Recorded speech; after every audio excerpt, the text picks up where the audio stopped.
Have you ever sat across from someone who seemed to know everything about you, your job, your fears, the kind of afternoon you actually enjoy, and then realized you knew almost nothing about them? That's how it usually starts. Not with a lie, just with a question pointing only one direction. Her name is Lina. She asks the kind of questions most people forget to ask.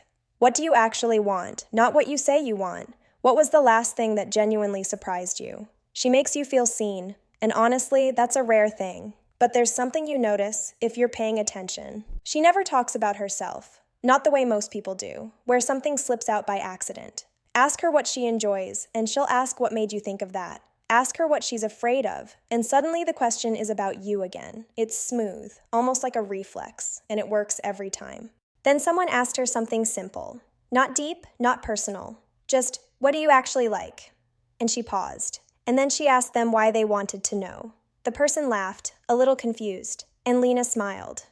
But it wasn't a real answer, was it? It was just another question wearing a smile.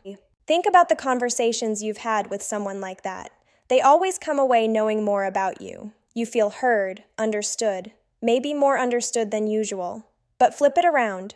What do you actually know about them? Their opinions, their doubts, their real preferences? Almost nothing. The give was entirely yours. And here's the uncomfortable part. You didn't mind. You walked away feeling good about it. You told them things you don't usually tell people, and it felt right because they were asking so carefully. The questions felt like care. Maybe they were, but care that only flows one direction isn't really connection, it's collection. So what is Lina actually protecting? What's behind the reflex? That's the question the person who asked her should have pressed, but they didn't. Nobody usually does, because she's so warm when she deflects. The question redirects so gently that you almost forget you never got an answer. You came for a conversation and left with a mirror. Here's what's true about Lina, and it matters. Her curiosity isn't fake. She genuinely wants to know about you. She listens like it counts. But somewhere along the way, curiosity became the thing she could offer instead of herself. Ask enough questions about others, and nobody has to wonder why there are none about you.